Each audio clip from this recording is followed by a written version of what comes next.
So we were talking earlier, and I think we might watch QLTV's ST Lava face off against QLTV's Madcom, just for shits and giggles for the first round. What do you guys think? Alright, I just want to give a shout out to all my sponsors. My mom has been real supportive. My money's on Madcom for this. Ridiculous. It was pretty close on ZTN last round. We just played, so. Okay, alright. This is not my So here we favorite go. map, but it's cool. Slava versus Madcom. Of course, actually, I should probably hop out of the channel because. Bitch, Yeah, that's actually- my mega. Hey, can Don't hop out can of you the move channel. me out of the You're channel a so they can't bitch. hear me? Do you want to listen to us though? God damn it. I kind of do. That for That's nothing. alright.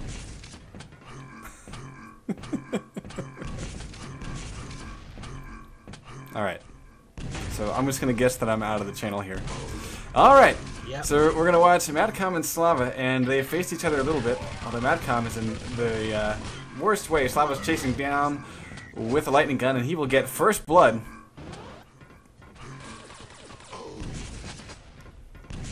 And yeah, if I had to put money on this match, I would say that it's going to be Slava. I think that Slava plays a little bit more seriously. So still only one frag in this game, featuring the QLTV staff. We got Slava and Madcom. And I'm going to start focusing on the game here. Got almost 2.5 minutes burned away. Madcom getting blown away by Slava. One more time. Rockets taking Matt down. Slava getting his second frag, and he's just picked up Mega. Yeah, unfortunately, Matt didn't see that Mega there. He just ran right by it. Yeah, Matt doesn't really ever duel. This is probably like his second duel in his life or something, so it's alright.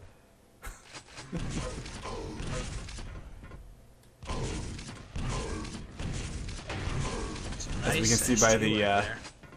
what was that? He had some nice SGs there.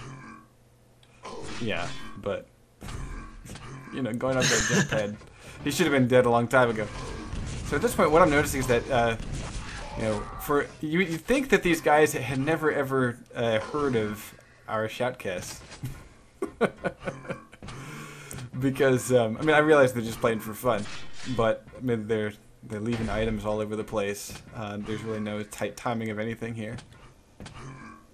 So, does Matt have red armor? No.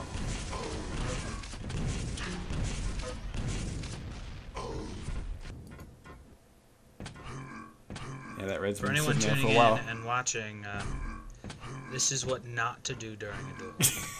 Yeah, pretty much.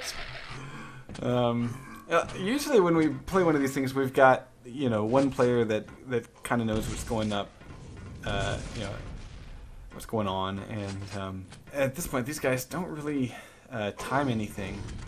Oh, Madcom's going to catch Slava coming up the jump pad, but it looks like Slava's going to be able to get away here. Oh, Matt gets on the board, just shoves a rocket right in Slava's nuts coming up that jump pad. I actually have played Matt in a couple of, I think, Clan Arena matches or something, and every now and then he pulls out some crazy rail shots.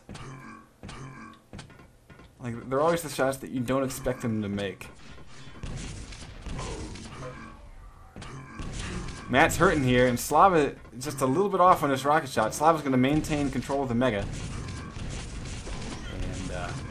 And Matt might go down here again. He's getting a little bit too greedy, and he ends up shooting himself.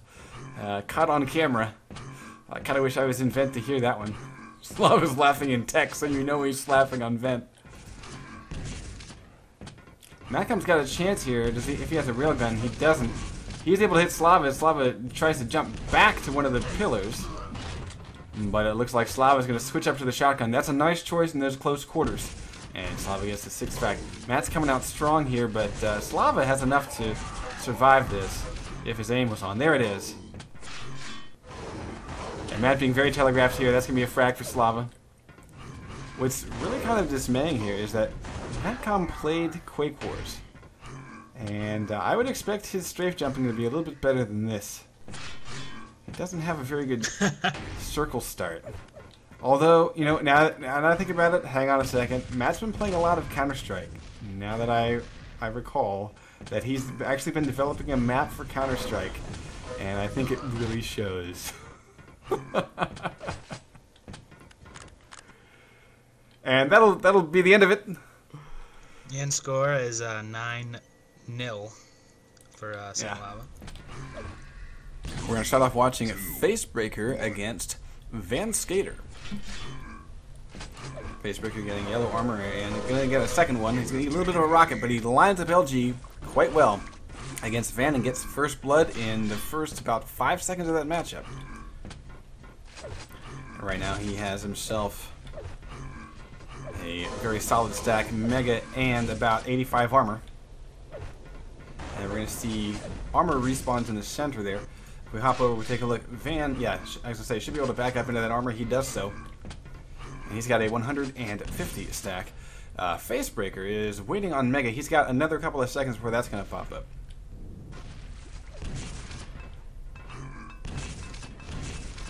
And he's actually... Ooh, he walks right into a rocket. He's giving up some armor here. It looks like Van didn't go grab them. Yeah, Van has 100. And these guys are just... Ooh, nice shot there. That's going to give Facebreaker a second frag. He catches Van Skater down in that mega pool. And that lost height advantage can be very costly. Yeah, you don't want to get caught in that mega pool for anything more than a second. You're just going to... decimated down there, especially when you're just popping them up with a rocket that can't even get out. And we're seeing Facebreaker starting to take a little bit of control of this map. Usually it's difficult to get all 3 armors and the Mega, so most of the time the player that is currently sort of has the stack advantage is going to be able to control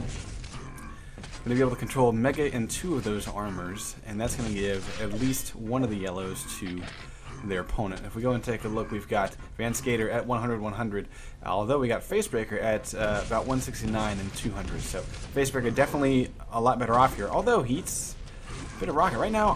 Don't think we've seen, except for that first frag, any other weapon other than rockets. Very rocket heavy between these guys right here. Yeah, Van getting a little more sneaky, waiting outside these teleporters, waiting for his opponent to come through. And most of the time that Van has been facing off against Facebreaker, it's when he's turning a corner. He's moving through the map too fast. He's turning a corner, and he doesn't really have the advantage of position or timing. He's not getting the drop on his opponent or anything like that. So maybe the suggestion would be to get at least 100 armor. And then just hang around the mega pool until you pick up that resource. Because right now, Facebreaker's gotten every single one. And that is going to give Facebreaker the control of the map. Unless Van can do something amazing here. Yeah, at this point, Facebreaker knows he has the better stack. And, despite all those rockets, Facebreaker still has 100 and now 100. So, and he's able to, gobble up armor, and mega. So there it is. Back up to 200 and 150. Van, on the other hand, is only going to have, at most 50 armor. And when I switched over, he only had about 25. And that was just before Facebreaker started to lay in the LG against him. Almost gets caught in the face with the rocket. It had just passed through the teleporter as he came out of it. Lucky for Van there. And it went right by his I think ear. a lot of this has to do with a little bit better prediction here by Facebreaker when it comes to lining these rocket shots. But also, Van is just content with holding this one corner of the map and just getting one yellow, whereas Face is kind of going around the map collecting up as many items and resources as possible. Now we're looking at Facebreaker at this point, really dominating Van Skater. He's got a 14 frag advantage. We've got about a minute left to go. Van Skater, though, did manage to come back from his one self-kill. Indeed he did, and I'm hoping that he'll get off of the 0 14 more and kills onto the hero. 1 minute warning. He's got a minute to go. I'm still holding out for Van Skater. He's been showing he's holding back so far, but he's about ready to kick it up a notch here. Yeah, he's going to show us how to get 14 frags in and there we go. 45 seconds. Here we go.